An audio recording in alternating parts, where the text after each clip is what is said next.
Welcome back, everyone. We are live with a Doha Diamond League reaction podcast, the first Diamond League of the 2022 season. I am Kevin Sully. He is Gordon Mack. Thanks, everybody who's watching us live on YouTube. Remember, you can subscribe to the FloTrack podcast YouTube channel. You can also find us wherever you download audio podcasts as well. Gordon, good afternoon, and welcome to the first Diamond League reaction pod of 2022.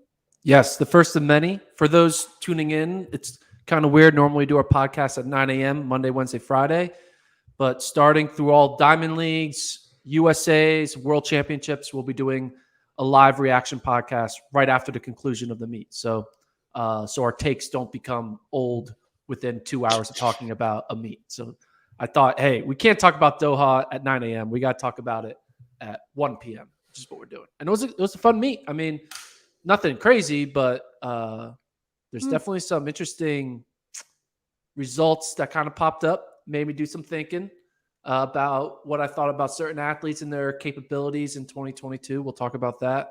But overall, it's just nice, having Diamond Leagues, getting ready to get into May, June, July, the heart of outdoor track and field.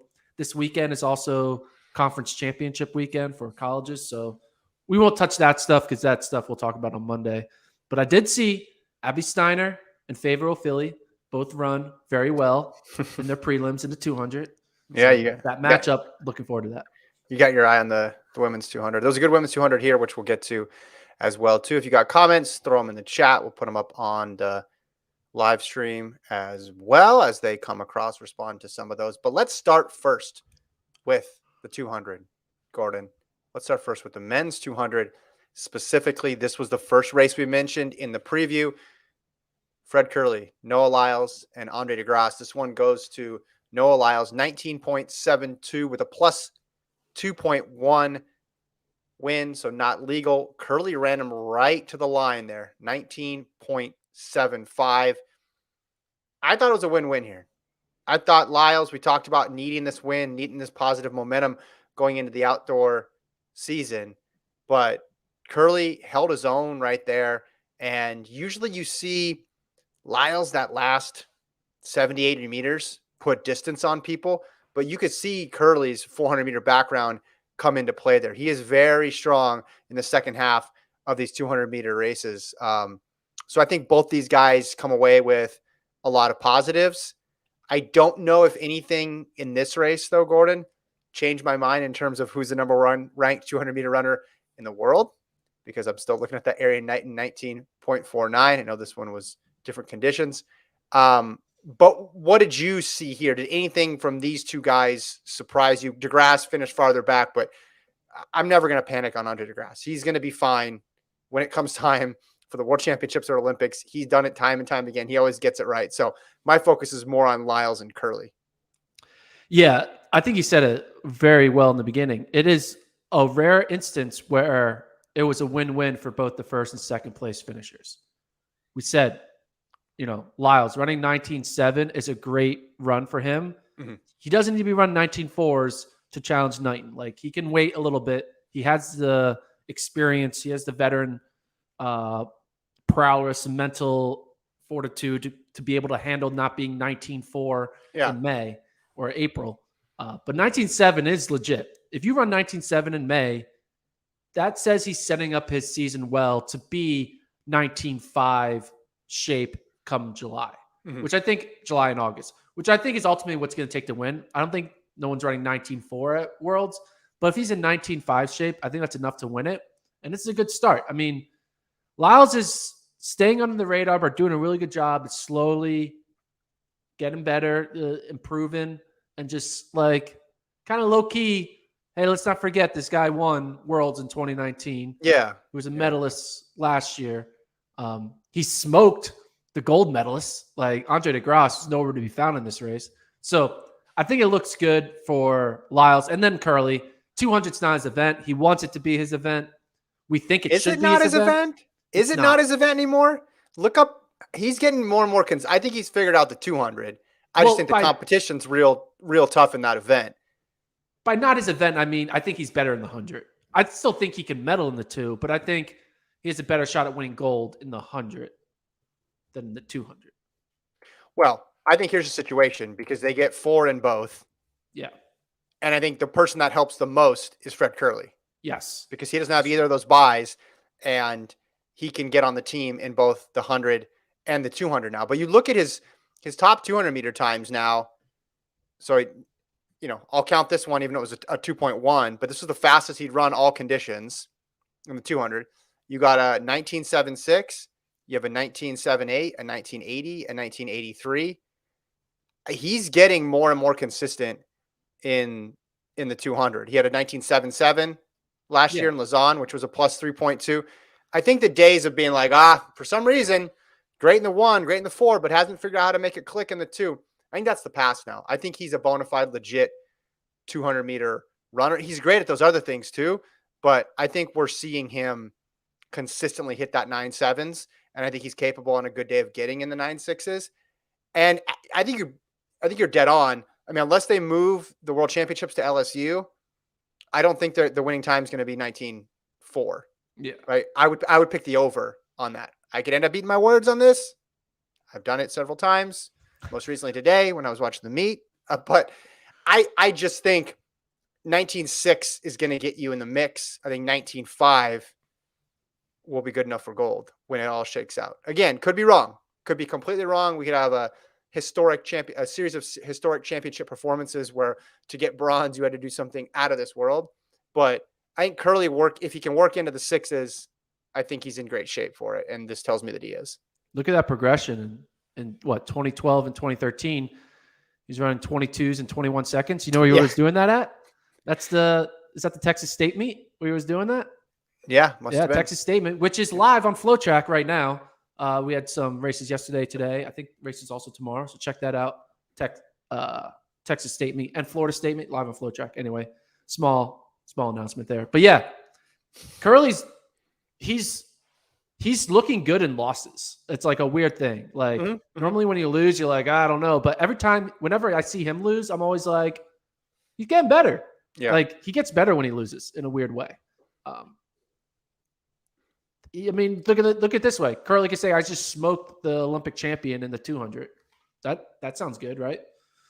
And it does sound good. And I scared off the Olympic champion in the 100 because he got a little stomach virus. So he's like scaring off the 100-meter champion, smoking the 200-meter champion. Look at that. He's having a great month so far. He got food poisoning, but I take your point that he's in the mix in every single race. Let's go back to the Olympics last year, though, in the 200, just to give us our bearings in the post-Bolt world, current Knighton world, potentially. I don't know what world we're in, but we're in some sort of world. So the 200 times, DeGrasse wins it. What did he go? He was 1962. Is that correct? Yeah, 62. Bednarik 68. Lyle 74. I think it'll be faster than that, but I don't know how much faster than that. Like if I had to guess, I think things might across the board be a tenth faster than that. Let's just say I would set the line around there. But you're right. I don't think, and that's important to remember when you're judging these athletes and thinking, okay, what does Lyles need to get beat? Because he need to break the American record to win the world title. I don't think he'll need to do that. Could be wrong, but I don't think so right now. So okay, he vibe check. I don't know, vibe check, heat check, whatever check. Jeez, Gordon. How do you what's your 200-meter favorite? Is it still Knighton? Do you switch into Lyles? Like what do you got? 200-meter favorite. Well, I have Knighton ranked first. Still? Yes. Okay. Yes. So I still have Knighton. I just posted these yesterday or updated them yesterday before the Puerto Rico meet and this meet. So I might need to, I was editing. I need to edit them again. But I had Knighton 1, Lyles 2, Curley 3, DeGrasse 4, Bednarik 5. I might, you know what? It might be it might have stayed exactly the same. I may not change a single thing after what I just saw because I'm not going to panic on DeGrasse either. Yeah. I would panic on DeGrasse and I would give more love to Lyles. I think Lyles should be the favorite, but that's just me. Well, is it two different questions? We talked about this last year, I know. Is it two different questions, favorite versus like who should be number one? Yeah. Because if it's two different things, it's like, all right, well, you got it. Well, I think rankings in general should be, how do you believe the order everyone would run in August? I don't think it's how everyone would Well, run that's a today. projection. Well, that's a That's what a projection. ranking is. It's a power ranking. No, it's right now. I think if everybody ran right now, and Knighton has 200-meter wins over Lyles, or he beat him in Bermuda, and then 2 100-meter wins. right, and a So 1949, I guess and a combining that together, 1949. it's a 200-meter win. Yeah, 2 well, 100-meter wins. he hasn't he hasn't raced him in the 2 yet. So yeah, I also have Knighton 1. I think if you do the second question, like who would be the betting odds favorite for Eugene? I think it would say Lyles, just because of his history. Boy, I can't wait to bet. Hopefully, because you can gamble in Oregon. I'm going to spend a lot of money. Probably not for good. That's great. Good sign. Women's 200. This one had a lot of star power in it as well, with Gabby Thomas, Shrika Jackson, Dina Asher Smith was running her first 200 of the year. And Gabby Thomas, she just puts on a clinic in these races. I went back trying to find a bad Gabby Thomas 200, or even like a mediocre Gabby Thomas 200. It's hard to do. She always brings it. And when she doesn't win the race, it's in a historically quick 200 like we had last year in Tokyo, where she finishes behind Thompson Hurrah and Christina Mboma. Shrika Jackson did well, but Thomas was just too much. Asher Smith was back a bit in third, 22-3. And here's what I'm thinking about Thomas. Because last year, everybody brought it to that Olympic final, we now believe that that's how this is going to be in 2022. But you don't need to go far back in history to find a lot of other 200s where that's not the case. Because a lot of people, it's their secondary event. For her, it's her primary event. And we already have a situation now with Mboma being hurt. We don't know her status, has the groin issue. But Gabby Thomas is working her way into contention where if a couple things break right, she could be in the mix for the gold. I was thinking the exact same thing. It's kind of, I wasn't like, we forget, people scratch the 200. People don't put effort into 200. Right now, I don't see Elaine Thompson-Hurrah and Shelly-Ann Fraser-Price showing any signs that they're going to be all in on the 2, the way they are trying to be all in on the 1. Gabby Thomas is showing she's all in the 1. I mean, all in the 2. Mm-hmm. And I think outside of really right now, I mean, obviously you have the Gabby-Abby battle, which is for another time. But outside of Mboma and Elaine Thompson-Hurrah, there's not really anyone who's running the way she is. So I would argue, you could say, I think Gabby Thomas should be the number 1 ranked 200-meter runner in the world right now. Well, no, come on, let's not be silly. Let's not go too far. I'm saying because Thompson-Hurrah ran 21.5 last year, and that's but what has Thompson-Hurrah done this year? Nothing. What do you mean? She wins hundreds and jogs across the finish line. Yeah, but that you just talked about projection for July and August versus right now. All right. And the person that you'd give the most benefit to the doubt in terms of projection would be a woman who's run 10.5 and 21.5. I'm saying Thompson-Hurrah would need to not be the Thompson-Hurrah of 21, which is a very high standard to meet. And there's a possibility that she's not. And there's also a possibility, as you mentioned, she doesn't end up on that start line for whatever reason. It could be a lot of different reasons why they're not there. And if she's not, Thomas is in a perfect position right now to capitalize on that. Both at their best, I'm going to go with the 21.5. Yeah, both at the best, Thompson. But right. Elaine Thompson-Hurrah is not going to give her best because you don't know that now. Do you have? I'm predicting that she's going to scratch or she's going to not try as hard. I'm predicting that. Gordon is guessing scratches 3 months or 2 months. Yeah, why not? Sure. All right, who else? Here, let me get a piece of paper. Who else is scratching? Let me get Gordon's scratch list. Can we get this down? I mean, a lot will scratch 200. Yeah. I know. Yeah, that's the genesis of this conversation, was saying how the 200 necessarily does not accurately represent the 200-meter final at the World Championship or Olympics. Oftentimes does not accurately represent the best 8 people from that year. You could say that about other events too, but 200 in particular. I mean, the fact that Guliev won in like 2017 is like proof that like the 200's like a fake event sometimes. It's not a fake event. It's just because of how the schedule works out. And there's been great 200s. Yeah, There's been when Bolt's sensational trying, and when Elliott Shelley and when Elaine Thompson-Herah is trying. But when they're not trying, it's a bad event. And we don't know what it's going to be this year. True. And all I'm saying is you look at a performance like this from Gabby and you look at her last couple years, it's mighty impressive what she's done. All right, let's keep moving. Next event on the docket. Men's 800. Men's 800. Okay, so there was a lot of surprises in this meet. Let's discuss that real briefly in terms of upsets. Shawnee Miller-Weibo, Rai Benjamin, Timothy Chariot, I think people would say was a favorite, even though Kipsang's run really well. And then Brazier. I think Brazier belongs on that list, even though he had not run an 800 this year. But he's the 2019 world champion. We saw him a little bit indoors, and no one had done anything to wrestle away the mantle of number one guy in the world. But that changed. That changed here. Not because anybody had an outstanding out-of-this-world performance, because the winning time was 1:49, because they basically said, hey, Eric Sawinski, you're going to rabbit 2 races, and no one's really going to follow you in either. Go have a nice day, run out there. But Brazier was back at the bell, and this obviously, because it was, 54-55 at 400, everybody had had a little bit of pop in their legs over the final 200, but Brazier just was a non-factor. He wasn't there at all. And he ends up getting 6th, 150.58. And usually you look at a debut and you try to find silver linings from it. And I'm sure Brazier, knowing Brazier, covering Brazier for the past couple of years, I think he's going to be harder on himself than anybody else here. So this is not saying anything that he probably hasn't thought of, but you're looking at for silver linings. Oh, okay, maybe the time was slow, but I placed high. Well, that's not the case. Well, maybe the time was fast and I was farther back, but I got a good effort in. That's not the case. I don't know what the positives are that you take away from this if you're a Brazier fan. Again, I wouldn't panic. I'd wait to see at least one more race. But in terms of debuts, usually you can pull something out of it that's a positive if you're Brazier. And I'll say full credit to Noah Cabet. Great race. Don't want to get that to get lost here. He was silver at World Indoors, so he could be a guy there.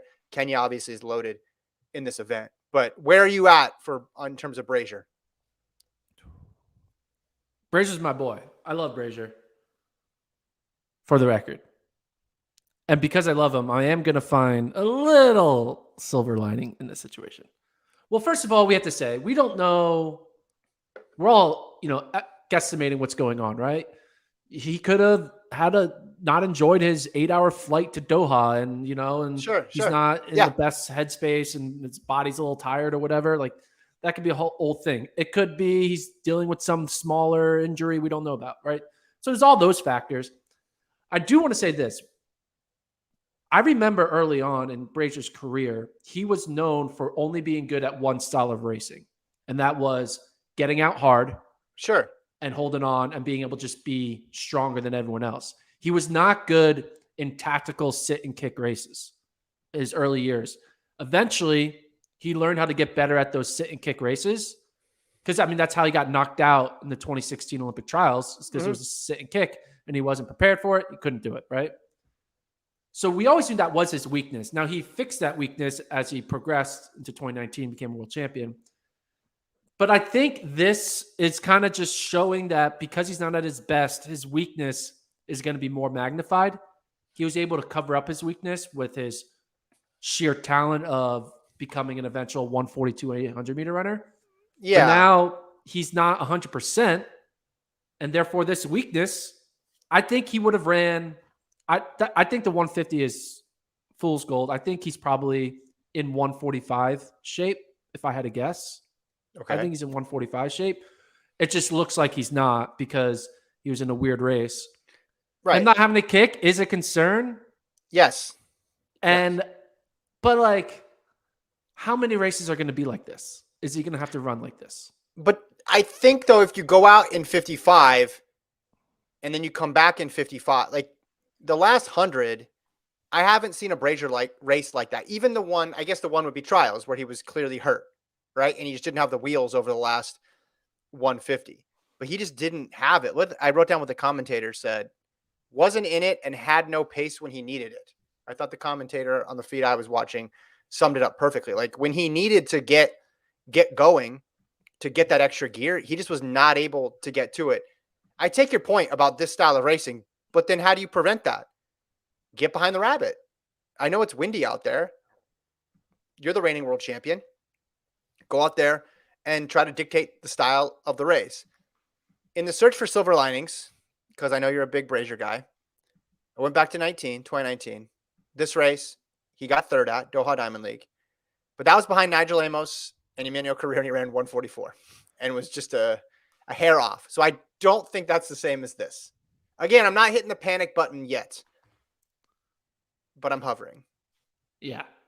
I think he needs another race for him to kind of just make us ignore this one. Because if he goes out and runs like a 144 at like a Portland Track Festival or something like that, I think people are going to start believing in it again.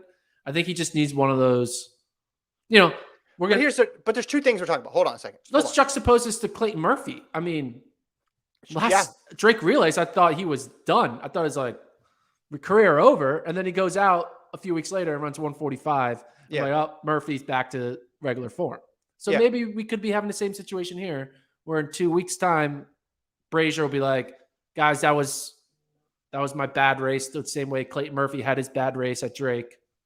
Now I'm having my good race 2 weeks later, the way Murphy just did. So, but there's two things here. There's can he get back to 2019 Brazier where he's the best guy in the world? Because if he gets back to that, he's going to dominate again because no one's been able to fill that void. It's not as if in the 3 years since then, there's been another 142 low person who's come up out of nowhere that he's never raced before. And we don't know how he measures up. There's getting back to that.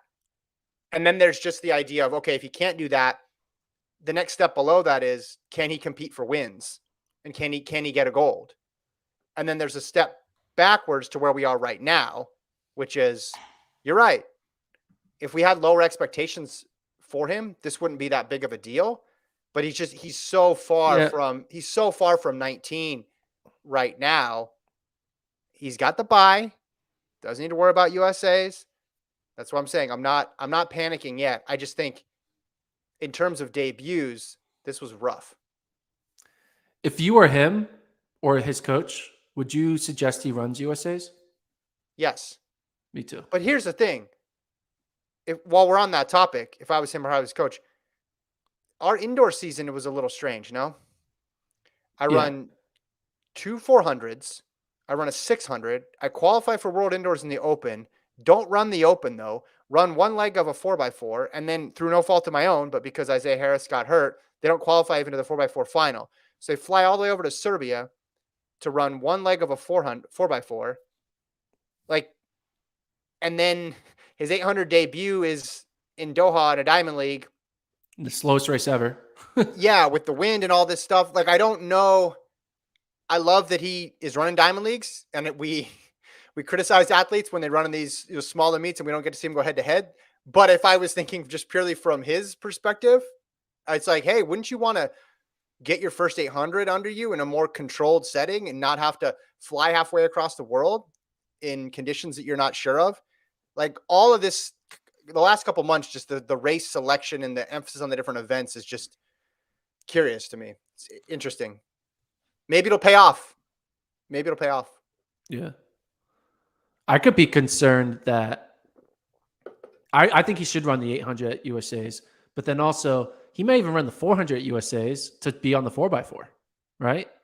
You may be looking at that all right, just do a couple 400-meter rounds, get top 8, and then I'm on the 4x4 to go with my 800. If that's what we're thinking, I mean, it's just two different realities right now. Yeah. I don't know how you could watch that and be like, hey, the thing we need to do is focus on another event. Yeah. We'll see.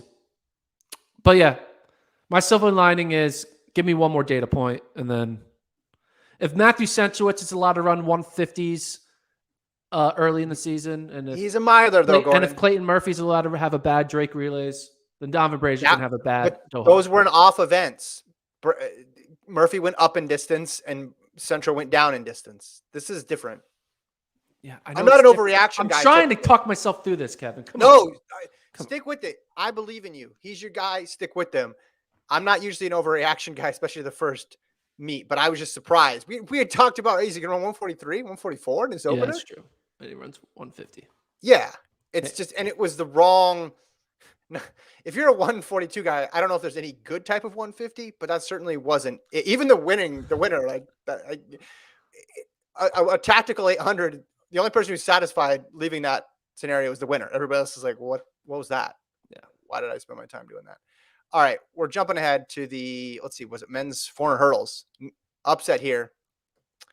Alison Dos Santos takes down Rai Benjamin. First loss to someone other than Carson Warholm for Rai Benjamin since the 2019 opener. And then I thought to myself, man, I don't remember Rai Benjamin losing at all that much to anybody. So I went back, Gordon. Since the beginning of 2017. I thought you were going to say since the beginning of time. Since the beginning of time. I almost had to go back to the beginning of his bio, but he competed in high school and there were some fast people. So 2017, he lost to Eric Futch at NCAAs. 2019, Samba. 2019 and 21, Warholm. Dos Santos today. He's lost to 4 dudes since the beginning of 2017. So there's a Mount Rushmore of men who have beaten Rai Benjamin. Since 2017, and Dos Santos is on it. And look, I'm not going to panic on this one. I don't think Benjamin should panic because Dos Santos is really good. And we got so distracted, rightfully so, by Warholm and Benjamin, just like we got so distracted on the women's side by McLaughlin and Muhammad, that we forgot that the third place runners, Dos Santos and Femke Bol on the women's side, were putting out historic marks. Like what Alison Dos Santos did last year in Tokyo was freaking ridiculous. So 47-24 to 47-49. I just think we might be entering into a new phase of the 400-meter hurdles where both Dos Santos and Bol, who are young, are going to close that gap. And maybe the incumbents, the 2 big figures in the event, if they backslide even a little bit, then it's not a 2-person race, it's a 3-person race. I want to circle back on there's been 4 athletes who have beaten Rai Benjamin. You got Carson Warholm, Eric Futch, Dos Santos, and who? Samba? Yeah. Okay, so if that's the Mount Rushmore, who's who? So George Washington is obviously Carson Warholm, right? Mm-hmm. I'd say Theodore Roosevelt seems like an Eric Futch, right? Abraham Lincoln, I'll put Abraham Lincoln as a Dos Santos, and then Thomas Jefferson is Samba. What do you think? Do you think wait, who is Warholm? Oh, George Washington. Yeah. So Warholm's Washington, Roosevelt is Futch, mm-hmm. Lincoln is Dos Santos, and Jefferson is Samba. Someone needs to do a Photoshop of that so we can see what that Mount Rushmore of 4 men who have ever beaten Rai Benjamin since 2017. Since so you have to put the since 2017 part in there. Otherwise, people will be like, well, in 2016, he actually got 3rd at Pac-12s or something. Yeah, this loss makes sense to me because of how good Dos Santos is. Yeah. And if you told Benjamin at the beginning of the year, hey, you're going to open with a 47 mid, or not open, but your second race is going to be a 47 mid. All right, that's to Benjamin, not Benjamin coming down to Dos Santos. Yeah, let's see how many times has he run that quick in his career? So he was 46.72 in Tokyo. And then was this his second fastest time ever? 47.31 in the semis. 47.34 in Zurich. So yeah, this was his second best time ever. So these guys that in the men's side of things and in the women and the 400 hurdles, they created this monster. They broke through all these barriers and they drug a lot of these athletes to fast times. And then now you're seeing the result of it. They're still here. And now they got to contend with these athletes because Dos Santos has come up in a world where 45 seconds in a 400-meter hurdle race is possible. Not only is it possible, it's what's required to win gold. Do the same thing on the women's side of things with what McLaughlin and Muhammad did. And I think that changes the outlook of them. And now you have to compete with them and they're super young and that's a scary proposition. I agree. I do think the 400 hurdles is going to be a letdown year, though. I predict we're going to have a Dos Santos Femke Bowl champions, and the times are going to be like a second and a half off the world record, and everyone's going to be like, I missed 2021 when both are breaking world records and second place is breaking the world record. Well, is it realistic to expect that again? No, but once you have something, you don't want it to change. You kind of forget. So, how people talk about good losses? Yeah. Do you believe that in sports? Is there such a thing as a good loss? Well, not last night. No, that would be a very bad loss for the Sixers. No, I mean Game 6, not the elimination game of the Eastern Conference semifinals. Shout out to Preston in the chat. Appreciate that, Preston. I'm talking about Benjamin. I'm not talking about the Sixers. Okay. I'm talking about Benjamin. Like, my brain's a little flustered. Flustled? That's a new word I came up with. Flustered. No, yeah, I don't think it's a good loss. Yeah, and he ran well. It would have been a bad loss if he runs 47.9 and Dos Santos runs 47.2, and then it's like, ooh, yeah, okay, what's going on? But he ran sub 47.5. Like, what else can you ask for? He'll be fine. He'll be fine. All right. We should do at the end who you're most concerned about of the favorites. Okay, so we're on men's 1500. So we saw this coming. And when they hit the home stretch, Chariot and Abel Kipsang, there's probably two groups of people watching that race. One, the people who saw Abel Kipsang at the Nairobi Continental Tour and know how good he is this year, or watched him at World Indoors, and the people who didn't. And the people who didn't probably were like, oh, Chariot's got this. And the people who did knew what Kipsang was capable of. Yeah. I mean, we said it on Wednesday's pod. I think Kipsang is making the pass on Chariot. I think Kipsang should be the co-favorite with an Ingebrigtsen. Sorry. Keep on putting an L in there. Ingebrigtsen.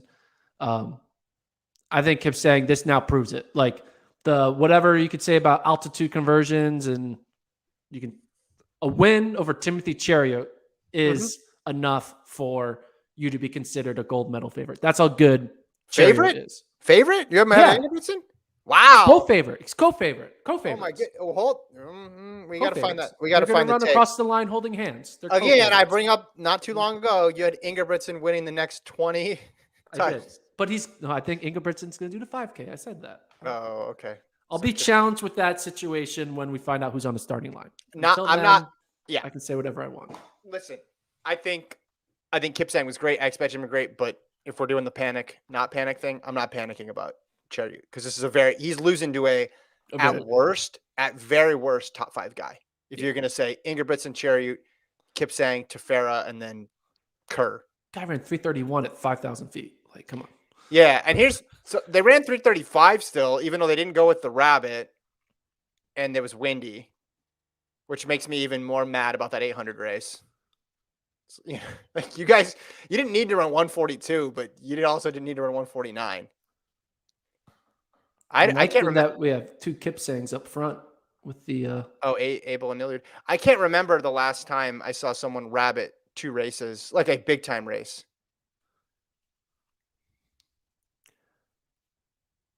David Minter criticizing my inability to say names. Hey, I can't say Giannis Antetokounmpo correctly. Whoa. Wait. Were you actually trying there? I don't know what I was trying. I'm bad at names. I have dyslexia, I believe, comes from my mom. So anyway, I try. You guys know who I'm trying to say. It's all nothing but love. Anyway, what was I going to say about? I was talking about Sawinski's rabbiting. Yes. Well, so I want to talk about Sawinski rabbit. So he rabbits both the 8 and the 15. Yeah. But neither of them go with him. Not his fault. Cash that check, Eric. Did Sawinski forget to shower or something? Is that what happened? No, they were scared of the wind. They were scared of the wind in both races. But he did his thing. He even slowed down. I saw it was supposed to be 50.5 in the 8. That's what someone posted. And then he went out. What did he go out? Do we have it on here? I guess we could assume it was right around 54. He They went out slowed and pitched down. yeah. Yeah, he saw that they weren't following him, and he did the professional move, which was, hey, maybe they'll latch on to me when I keep going. I like that he's doing both. He's trying to 2 paychecks. two paychecks, trying to, you had Bram Som, who's a really good rabbit recently. He's just like upping the rabbit game. I want to see him go for 3. I want there to be a 3K next Is there a time. world record for most rabbiting in a single meet? He should get his book of world records. Sawinski should totally go for that. Dude, Sawinski's last couple of years have been awesome. He ran that 4x1 leg with legit US sprinters, and now he's rabbiting 2 races at once. And neither of them go with him, which is the more funny part. I mean, yeah, again, he's just out there. All right, guys, I'll run 54 in 7 Yeah. seconds. Cool. Collect a paycheck. Exactly. He probably made more money than one of the Diamond League champions. Yeah. Well, especially more than one of the people who got 4th or 5th. Yeah. Unless they got some appearance money, but he's good. He's good at what he does. He's living his best life out there. Put him in more races for rabbiting purposes. Put him in more 4x1s. He's a definition of running smart, not hard. He smartly realized if you want to continue your career, become a pacer at the world championship level or Diamond League level. Yeah. I mean, that's what extended, rest in peace, Matt Shearer's career. I mean, when he got really good at being a rabbit, he was really good at running. Yep.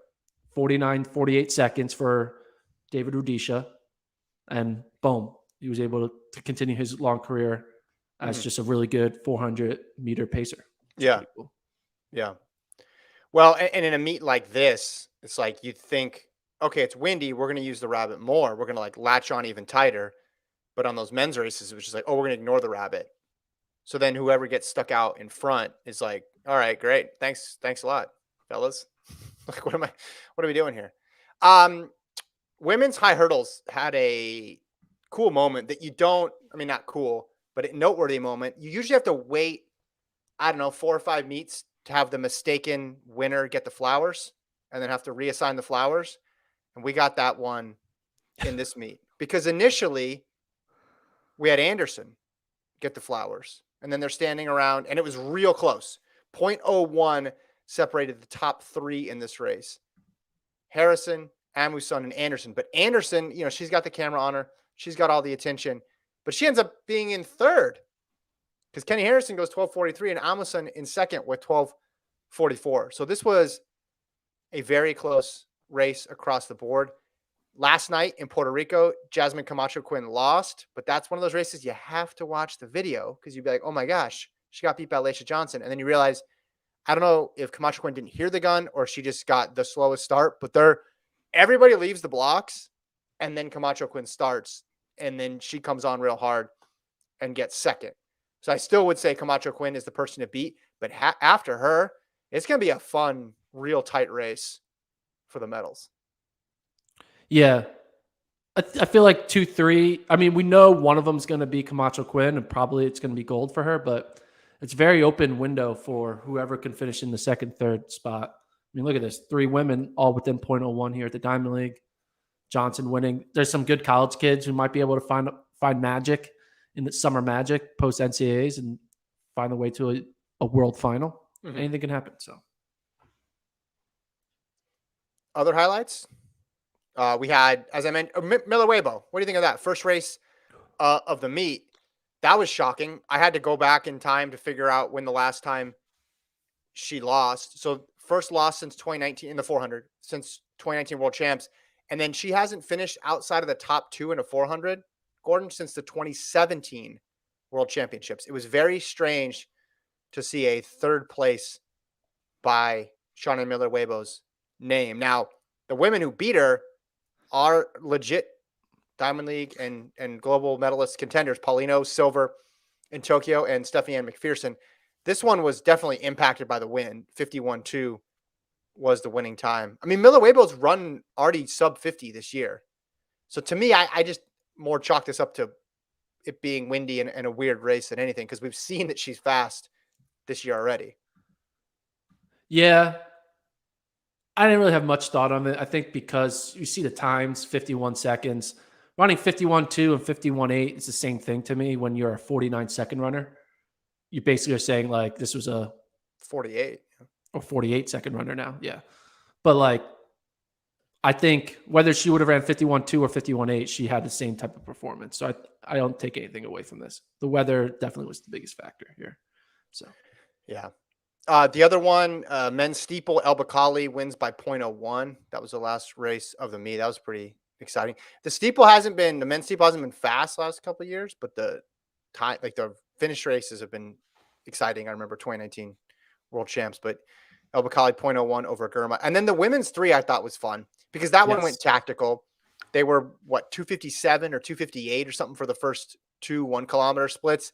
And then it's like, oh man, we have Nian Saba and Kipyegon. Kipyegon obviously is going above distance. Nian Saba is going down in distance from the 5 and 10, but up in distance from her original event, the 800, when she was allowed to do it. And then it just turned into this sweet sprint finish at the end. I think they ended up running 10 seconds faster from the second to last lap to the last lap. I think they went 69, then 59. And those two separated. Nian Saba gets the win. Again, I don't know what that means because you have the tactical nature. It's weird to see a tactical Diamond League, like this tactical. We see it where the rabbit is off and people ignore them a little bit, or it slows down in the middle kilometer. But this was strange to see just like that huge pack of women still there with 400 to go. I think it means a lot, to be honest. Ooh, a lot. All right. I'm listening. She beat Faith Kipyegon, a very skillful tacticianer, kicker in the 1500. Tacticianer extraordinaire. Yeah. I added that to her mantra. So, But like, let's not forget, Francine was forced in this position. And in 2 years after being forced in this position, she's beating Faith Kipyegon. She's running world-class 10K and 5K marks. She got erroneously DQ'd in the prelims of the 5K at the Olympics.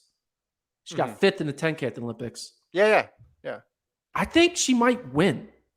The 5? Yeah. Well, she's going after that 2-mile world record this is of the distances she's allowed to compete in. We saw, they put her in the 2K, but of the distances that she can compete in, the shorter it gets, I think the better for her. But she still was pretty amazing in the 10 as well too. The 5 though, she's going against different people in the 5. Like that's where you want to see Hassan and you want to see Obiri in there. And but like Kipyegon's beating Hassan, but not in the 5. She's not in a tactical, but like in a 50. Like if the 5K is tactical, which is there's a 50% chance it will be. Mm-hmm. I would put her up against a Hassan or anyone else in that 5. And I hope if she does win, it would be one.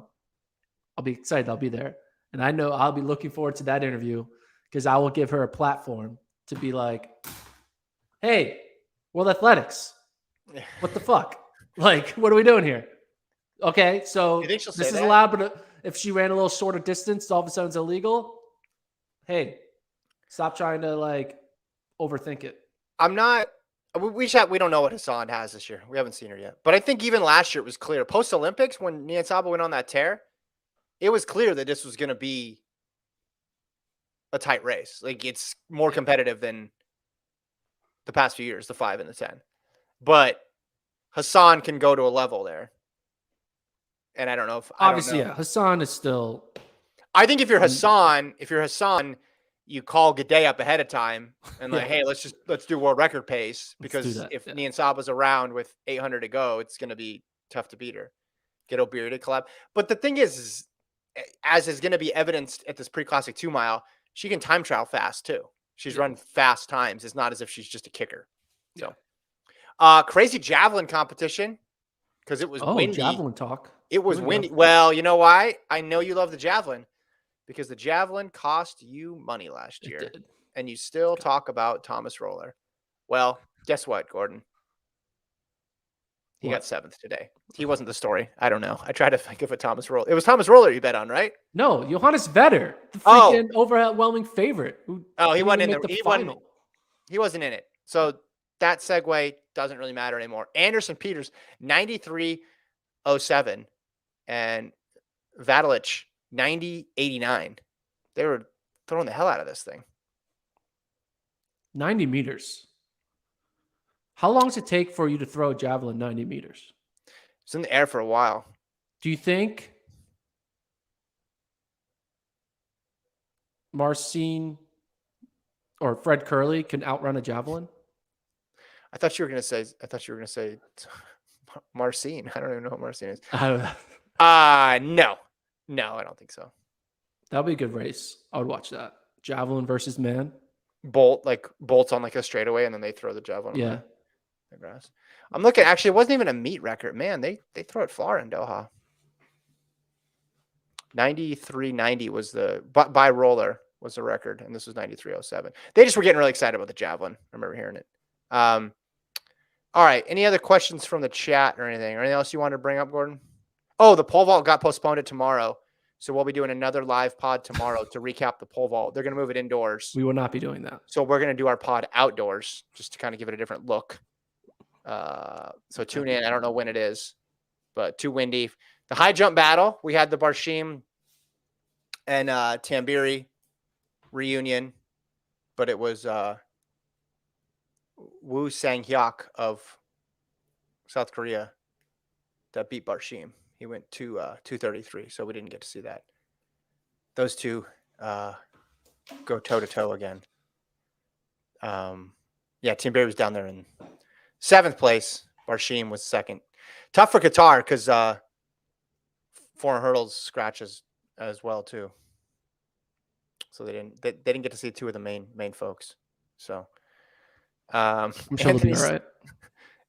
I don't know why Travis put up this comment from Anthony. I went to my first baseball game yesterday. It's right up there with golf as being the most boring shit I've ever had the misfortune of enduring. I left out. Do you go to a Phillies game? I'm wearing my Phillies. Yeah, I'm all in on the Phillies now. My Sixers are dead to me. Wall Street Journal article said Arian Knighton was added to the Prefontaine 100-meter lineup. Yes, this is amazing. This is amazing. Although, I mean, what we really want to see him is the 2. Yeah. What we really want to see him is squaring off against those guys ahead of USA's, because you could put a stacked lineup just of the Americans. You don't even, I guess you could throw DeGrasse in there, but it's more like DeGrasse is on his own schedule. He'll be fine later on. Like, you want to see Curley.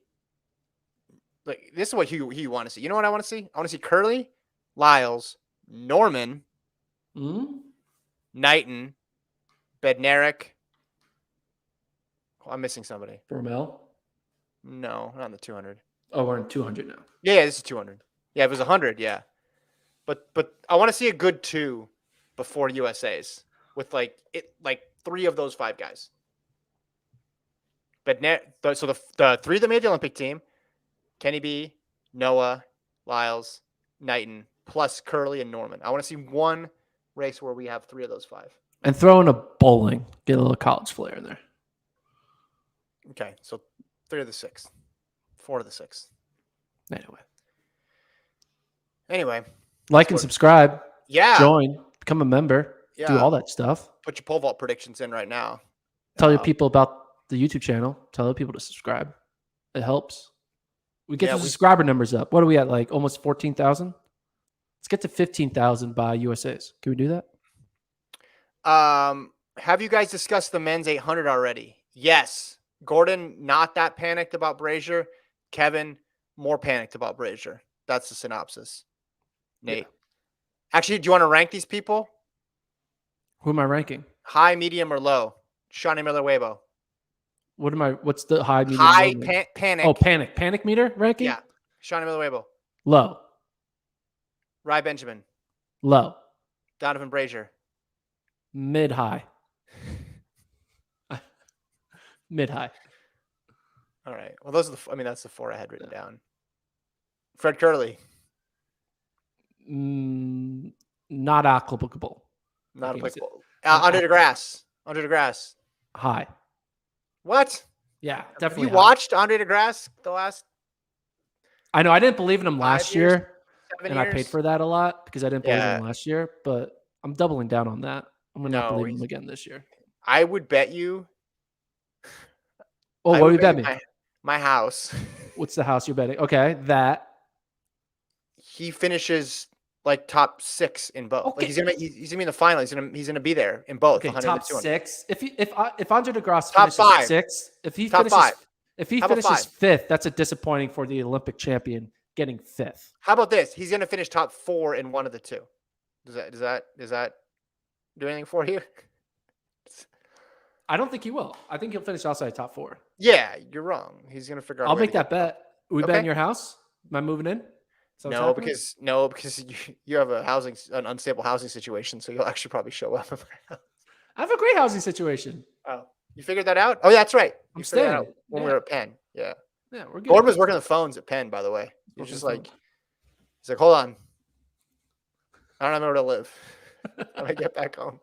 Nah. All right. Any other comments that we want to get to? We did a nice 50 minutes here. Any NBA predictions we want to get to? No, we're not. NBA is dead to me. I'm not listening to a single NBA podcast until September. So we were going to do the Gordon rant today. And because we had the live pod, we didn't. And I'm glad we didn't because I know what it would have been about. 2 words. James. Okay, stop Harden. it. End the freaking podcast. We're done here. We're done. You would have gone off on a thing. Would have, it's in your brain too much. You would have ended up, diverting. You would have taken the off ramp. Thanks to Travis for producing. This was fun. I hope everybody enjoyed. We'll keep doing these. You guys keep watching.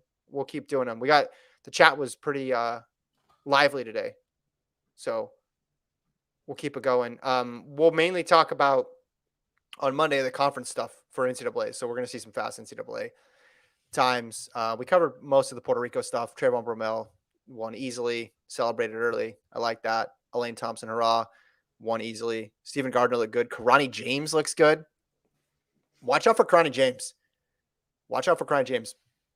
This year. And Stephen, that men's 400, it looks like it's going to be between those two because we haven't seen Zambrano yet. I don't know. The Americans are going to have to get going to get in that medal mix this year. Anyway. Yeah. Next week we'll be live Monday, Wednesday, Friday at 9 a.m. and then also live Saturday afternoon after the Birmingham Diamond League. So we'll do 4 pods next week. Maybe it might just be Gordon on Saturday. We'll see. I might call in. Go to a kids' baseball game. So we got kids' birthdays, man. My kids' birthdays. Oh, I wasn't invited. I'm friends. No, not my kids. Not my kids. Other kids' birthdays. I'm the social coordinator for my kids. That's you're the social media manager of your kids? Yes. So, guess my PR. If you want to participate, email FloTrackPodcast@gmail.com. We'll get you going on that. And then internet coach. We're going to do that today, but we can hold that for next time. Yeah. So coaching advice, free coaching advice from us, FloTrackPodcast@gmail.com. And stay tuned to the channel. We got a lot of good stuff coming out. We did This Week in Track, race breakdowns. I did the ranking show, which is now completely out of date. So you could probably just ignore that one and then wait for next week. Gordon, we had some workout Wednesdays go up, some workout Thursdays, some workout Fridays. Gordon, did you do an NCAA show? No, I skipped that. I'm going to wait till after this weekend. Next week, I'll do an NCAA show with the first good rankings post conferences, and also North Carolina A&T workout Wednesday. So some Randall Frost, Devontae Harding workout Wednesday. You better do a good job. I was there for that one. There's some good stuff there. Yeah. Coach Dwayne Ross was good to have a mic on. Yeah. I like that one. So don't fumble that one. Make it good. I'll try not to. A lot of guys, if it's not good, just know that it was good when we were there. And the edit did not do it service at all. No, Gordon will be fine. It'll be fine. High pressure situation. He'll deliver. All right. Thanks everyone for tuning in. Again, thanks to Travis. Thanks to Gordon. We'll talk to you guys on Monday. Have a great weekend, everyone.